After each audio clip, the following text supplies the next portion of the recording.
La conocida como Transición Española, la transición de la dictadura franquista al régimen democrático de restauración borbónica del año 78, de la Constitución del 78, ese proceso que todo el mundo opina que empezó con la muerte del dictador el 20 de noviembre de 1975, y sin embargo nadie se pone de acuerdo con cuándo acabó. Ese proceso, digo, se ha vendido internacionalmente y también a nivel interno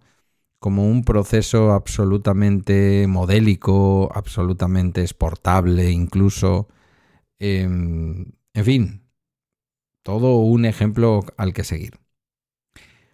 Hoy sabemos que durante esa transición ETA no dejó de matar, esto ya lo sabemos, cientos de muertos, pero una parte más oculta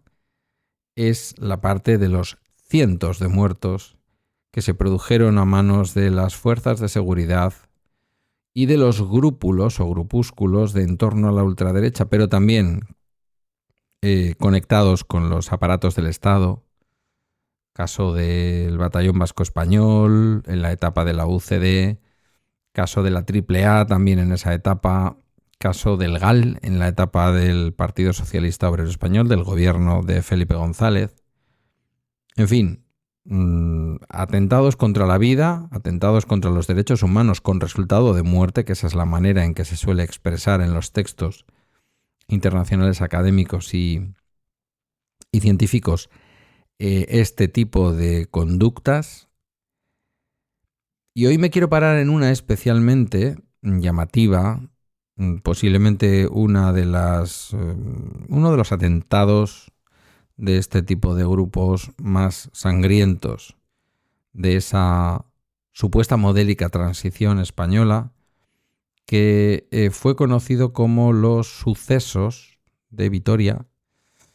de una manera un poquito eufemística, porque lo que ocurrió en Vitoria en realidad es pues una serie de asesinatos a manos de la policía, sistemáticos en un momento en el que claramente aquello iba a producir una tragedia, como finalmente ocurrió, en la iglesia de San Francisco de Asís en Vitoria, los conocidos como los sucesos del 3 de marzo de 1976, un miércoles de ceniza exactamente como el de hoy, de hace 49 años. Comienza Bala Extra con Pedro Sánchez.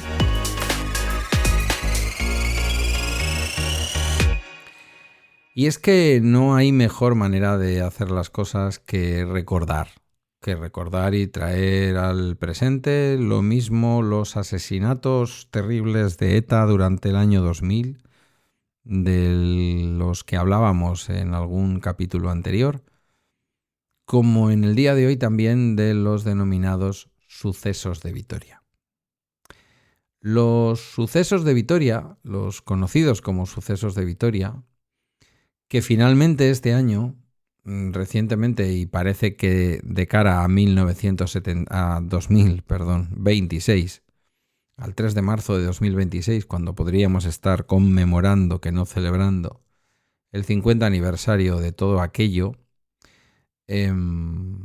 pues aproximadamente unos 4 meses después de la muerte del dictador Franco, con la policía todavía bajo la denominación de policía armada, la policía franquista, con el gobierno aún franquista, de cuyo Ministerio del Interior, entonces se llamaba Ministerio de la Gobernación, estaba en manos del fundador de Alianza Popular, el partido que dio origen al actual Partido Popular, Manuel Fraga Iribarne, y no solo de Manuel Fraga Iribarne, sino de algunos otros ministros de aquel momento, que lo fueron luego también en los gobiernos democráticos de Adolfo Suárez, y que han tenido después puestos de responsabilidad en empresas del IBEX. Un día creo que estuvimos hablando en relación a la importancia que tuvo el ofrecimiento el ofrecimiento a determinados políticos de elementos de corrupción, como el seguir en la política, caso de muchos gobernantes que siguieron en la UCD, que dieron continuidad a su labor política desde la legitimidad franquista a la legitimidad democrática en la Unión de Centro Democrático, y otros a los que se les veía más fuera del sistema por, en fin, sus distintas relaciones con el anterior régimen, con el régimen franquista, a los que directamente se les ofreció pues, un puesto en una empresa. En el caso de Martín Villa, que es el otro ministro del que os estoy hablando, se produjeron las dos cosas. Tuvo que ver con la transición, fue una de esas personas que, sobre todo en el entorno del grupo Prisa, pero también en otros medios más conservadores,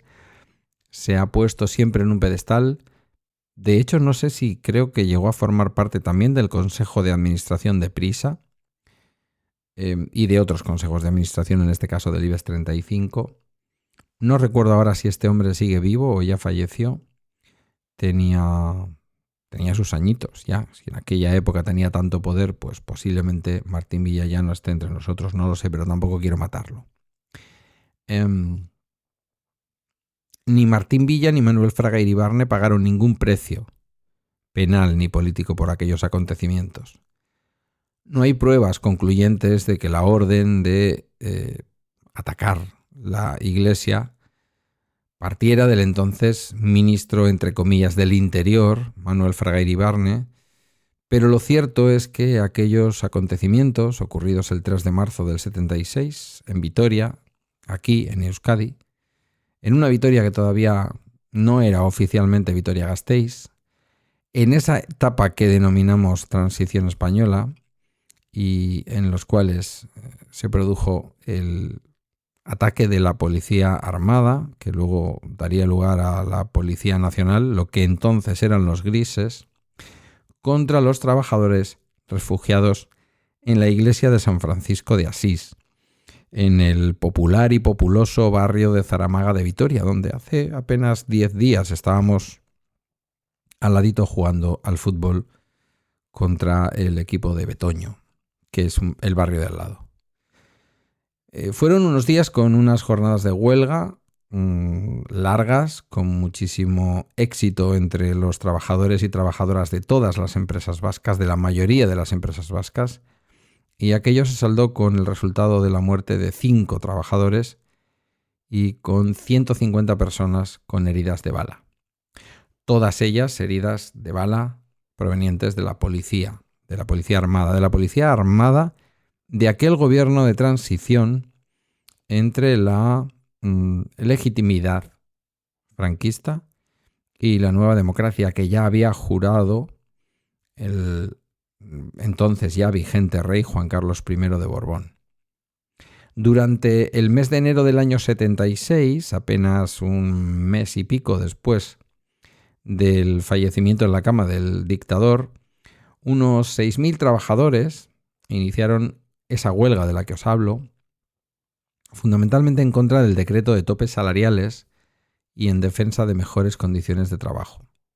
No era una huelga política, como solían en aquellos días ser las huelgas, porque Franco ya había muerto, no había huelgas contra Franco, aunque es verdad que el movimiento obrero estaba muy vigilante para que no se produjera una continuidad del régimen que de una manera u otra, vamos a decir la verdad, sí que se produjo en la persona de Juan Carlos I de Borbón. Pero como decían el otro día, creo que era, os lo mencioné aquí, el primer director de La Razón, que ahora no me va a venir el nombre, y Pablo Iglesias, el exdirigente de Podemos,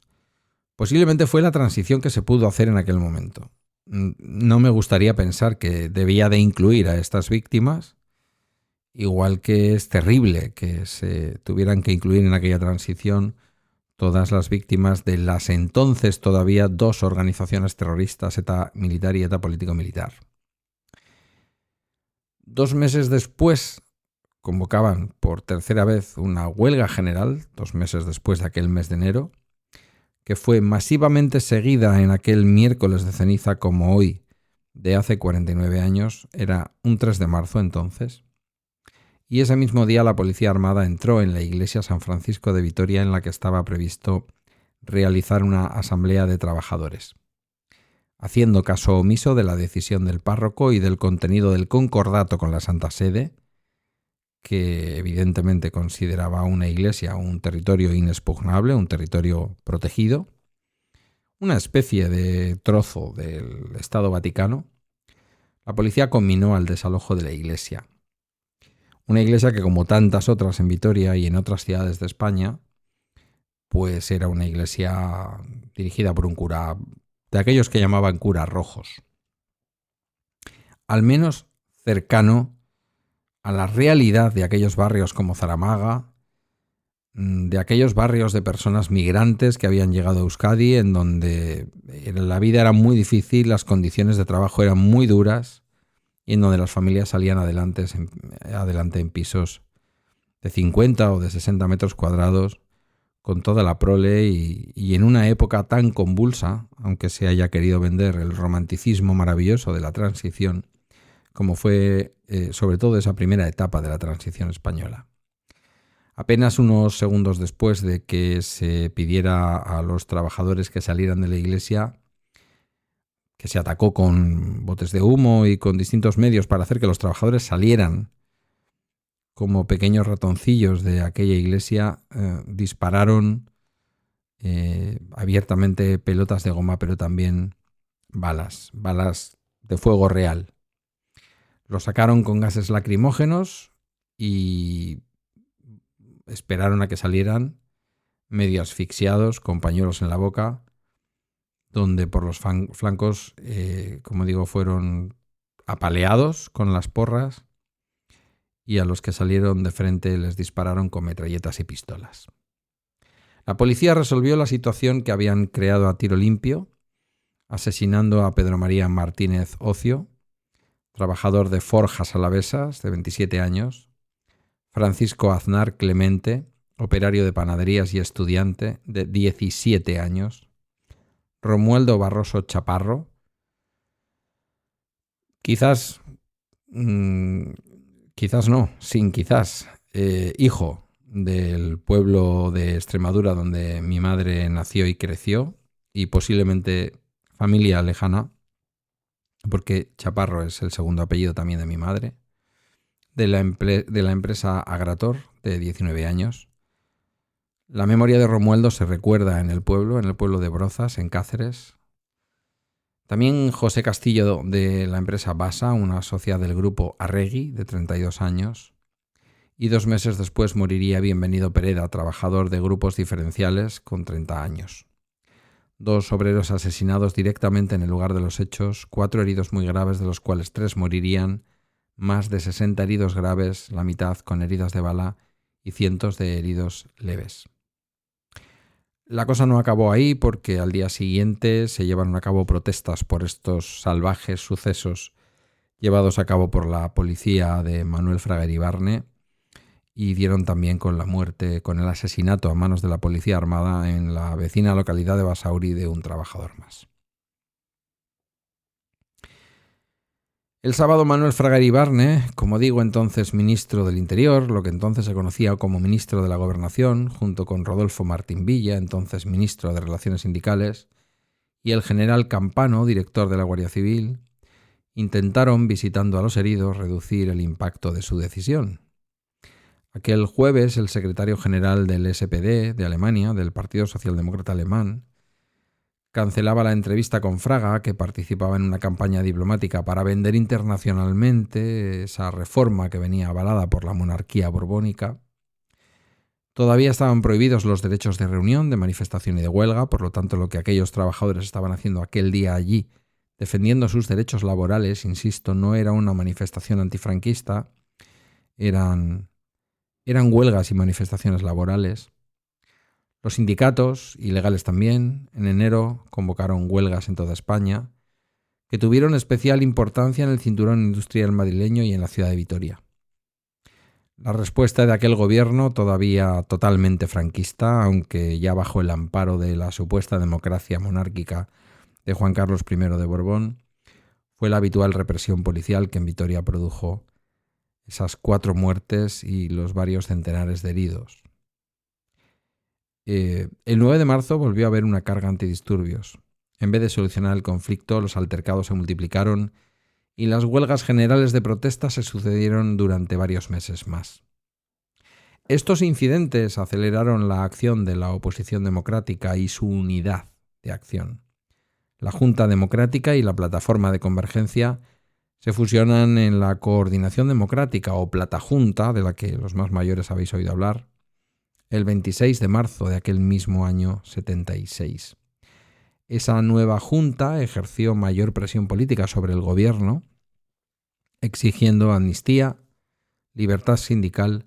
democracia real y rechazando las leyes reformistas del franquismo. Se considera desde el punto de vista público, que no jurídico, responsable a Manuel Fraga Iribarne y a un hombre clave en los últimos años del franquismo, Martín Villa,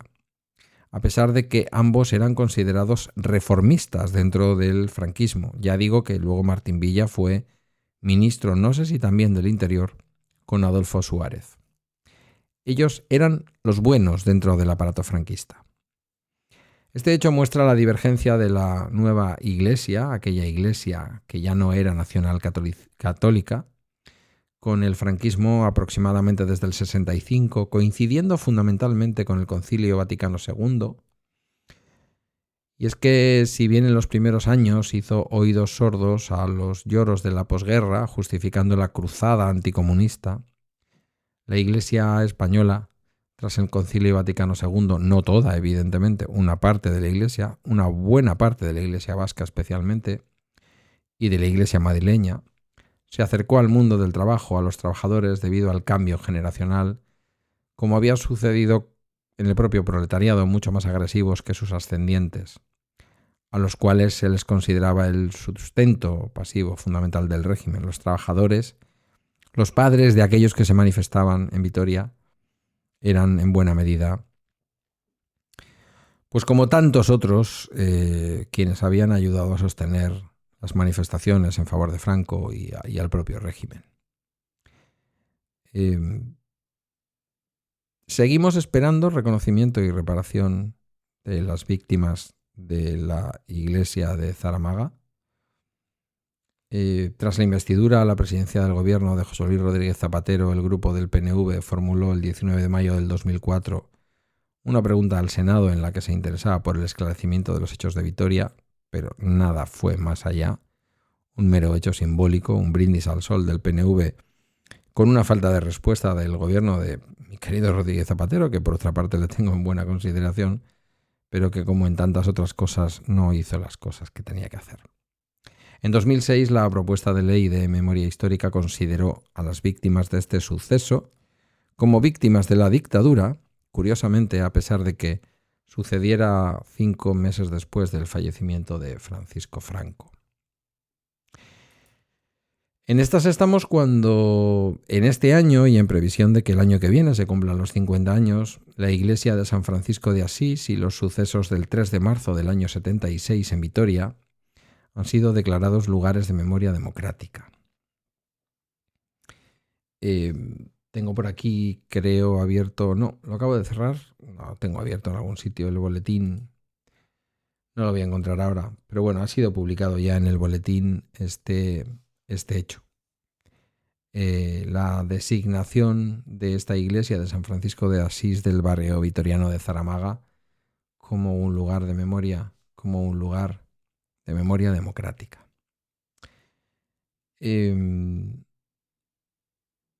De hecho, miembros del gobierno vasco, del ala socialista del gobierno vasco han pasado por allí a dejar flores.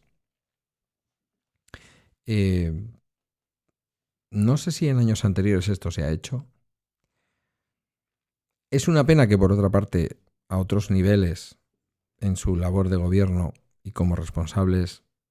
del departamento que se encarga de los derechos humanos y de la atención a las víctimas, en el gobierno vasco estén parando fundamentalmente el relato y el reconocimiento de una parte de la violencia que este país vivió y sufrió y que asoló familias. La violencia de ETA está ahí, poco más se puede añadir. Hay que seguir rindiendo memoria a las víctimas de esa violencia. Fue una violencia terrible, irreparable, inaceptable, inexplicable y sin sentido. Pero hubo más sufrimiento y hubo más violencia en este país, y esa es una realidad, y negarlo sería absurdo y además generaría una sociedad sin capacidad de reconciliación y a un futuro sin historia, y a un futuro sin verdad, y a una Euskadi sin una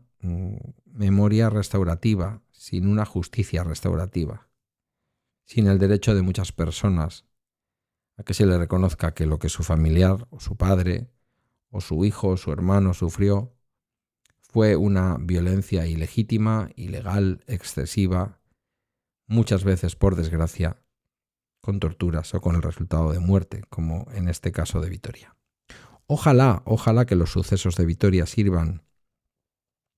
para que el gobierno vasco siga con el camino que nunca debería de haber abandonado y que lo ha hecho en esta legislatura, de reconocimiento, relato y reparación de todas las víctimas, de absolutamente todas las víctimas. Algo muy necesario, de lo que se está hablando muy poco, incluso quienes políticamente podrían representar o en el imaginario colectivo podrían considerar que representan a esas otras víctimas. Pero, ¿qué narices? Es que si no reconocemos todo el dolor, si no reconocemos todo el daño, si no hacemos lo posible por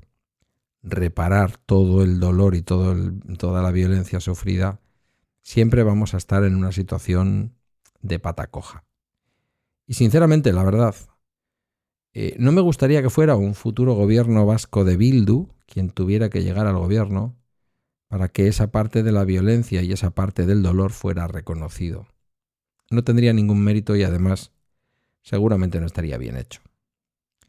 Prefiero que eso se haga de una manera objetiva e independiente por quien debe hacerlo. Hoy quería traer aquí la memoria de ese miércoles de ceniza de hace 49 años en Vitoria. Me parece importante traer esos sucesos al presente, porque todo aquello sobre lo que echamos tierra, y nunca mejor dicho, tiende a desaparecer de nuestra conciencia colectiva, de nuestra conciencia política y por lo tanto de aquello que tiene que servirnos para seguir conviviendo en paz y para que las cosas nunca vuelvan a ocurrir. Os decía antes que no encontraba el texto original. La Dirección General de Promoción de la Memoria Democrática adoptó el pasado 25 de febrero del 25 el acuerdo de incoación del procedimiento de declaración como lugar de memoria democrática de la Iglesia de San Francisco de Asís de Vitoria, los sucesos del 3 de marzo de 1976, que parece que es así como van a pasar a la memoria. Esto es un texto del Boletín Oficial del Estado firmado por el secretario de Estado de Memoria Democrática, Fernando Martínez López, el 25 de febrero del año 25, hace apenas una semana y poquito. Seguro que veremos a mucha gente sacándose fotos el año que viene delante de ese monolito y seguramente que será importante que ocurra. Pero no fueron 4, ni 5, ni 8. Estamos hablando de más de 300 víctimas de los excesos en toda España, no solamente en el País Vasco, en toda España. Da igual la provincia que penséis, ha habido muertes en la transición. Muertes que van más allá de la violencia terrorista de ETA. Muertes, sobre todo en la primera parte de la transición, en donde hubo excesos policiales, en donde hubo grupos de ultraderecha violentos actuando, He mencionado el Batallón Vasco Español, pero está la AAA y algunos otros grupúsculos ultras. Toda esa memoria debe rescatarse porque podemos seguir pensando que la transición española fue algo modélico, pero no podemos olvidar que más de 300 personas murieron como víctimas de grupos terroristas que no son aquel o aquellos grupos terroristas en los que siempre pensamos cuando pensamos en la tragedia de estos últimos 50 años. Y esto ha sido todo por hoy en Bala Extra, una producción de Emilcar FM. Puedes encontrar mis medios de contacto en las notas del programa, únete a nuestra comunidad en Telegram o busca nuestro canal en el Discord de Emilcar FM. Gracias por tu tiempo y hasta mañana jueves.